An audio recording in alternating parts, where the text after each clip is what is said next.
ഇന്ന് രാവിലെ കഴിക്കാനായിട്ട് ഇഡലിയും സാമ്പാറും ആയിരുന്നേ. അതൊക്കെ കഴിച്ച് കഴിഞ്ഞിട്ട് നേരെ എൻ്റെ ഓരോരോ പരിപാടികളിലേക്ക് ഇറങ്ങിയായിരുന്നേ. വന്ന് നോക്കിയപ്പോഴത്തേക്ക് ഇഷ്ടം പോലെ പാത്രങ്ങളൊക്കെ കഴുകാനുണ്ടായിരുന്നു. ആദ്യം തന്നെ അതൊക്കെ കഴുകി അങ്ങ് വെച്ചേ. അത് കഴിഞ്ഞിട്ട് ഞാൻ എൻ്റെ തുണിയെല്ലാം കൂടെ കഴുകി കംഫോർട്ടിൽ മുക്കി വെച്ചിട്ടുണ്ടായിരുന്നേ. വെയിൽ പോകുന്നതിന് മുന്നേ അതുമൊക്കെ അങ്ങ് വിരിച്ചിട്ടേ. പിന്നെ അവിടെ എല്ലാം അങ്ങ് തൂക്കാനായിട്ട് തുടങ്ങി. നല്ലപോലെ തൂത്തിട്ടാലും പിന്നെയും അവിടെ പൊടിയാവും. പൊന്നൂട്ടിന് ഓരോന്നൊക്കെ കൊണ്ടിടുന്നത് കൊണ്ടാണ് തിരിതിരി ഈ തൂക്കേണ്ട അവസ്ഥ വരുന്നത്. തൂരെല്ലാം കഴിഞ്ഞിട്ട് നേരെ തുടയ്ക്കാനായിട്ടും കൂടെ തുടങ്ങിയായിരുന്നേ.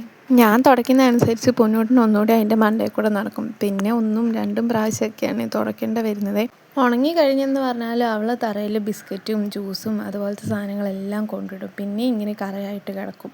അത് കഴിഞ്ഞ് നേരെ വന്ന് പാദമൊക്കെ നല്ലപോലെ അങ്ങ് തുടച്ചിട്ടായിരുന്നേ.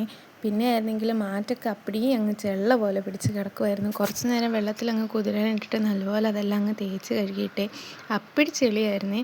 അതെല്ലാം വെയിലത്തോട്ട് വിരിച്ചിട്ട് കഴിഞ്ഞിട്ട് അവിടെ ആ തറയൊക്കെ നല്ലപോലെ ഒന്ന് കഴുകിയിട്ടേ.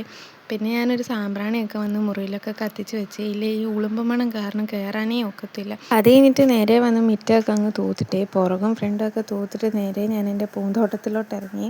പൂന്തോട്ടം എന്നൊന്നും പറയാനായിട്ടുള്ളതില്ല, എൻ്റെ ചെറിയൊരു ഗാർഡനാണ്. ഈയിടെയായിട്ടാണ് ഞാൻ പൂക്കളൊക്കെ നട്ടുപിടിപ്പിക്കാനായിട്ടൊക്കെ തുടങ്ങിയത്. അത് ഞങ്ങൾക്ക് ഇച്ചിരി വെള്ളമൊക്കെ ഒഴിച്ച് കൊടുത്തേ. പിന്നെ ചെറിയ ചെടികളൊക്കെ ഒടിച്ച് അങ്ങോട്ടും ഇങ്ങോട്ടൊക്കെ മാറ്റിയൊക്കെ വെക്കുകയും കൂടെ ചെയ്തിട്ടുണ്ടായിരുന്നേ. ചെറിയ 10 മണിയൊക്കെ ഉണ്ടല്ലോ, അത് നമ്മൾ തണ്ടൊടിച്ച് വെച്ച് കഴിഞ്ഞാൽ പെട്ടെന്ന് പൂ പിടിക്കുകയും നല്ല രസം എല്ലാം കൂടെ നിൽക്കുന്നത് കാണാനേ.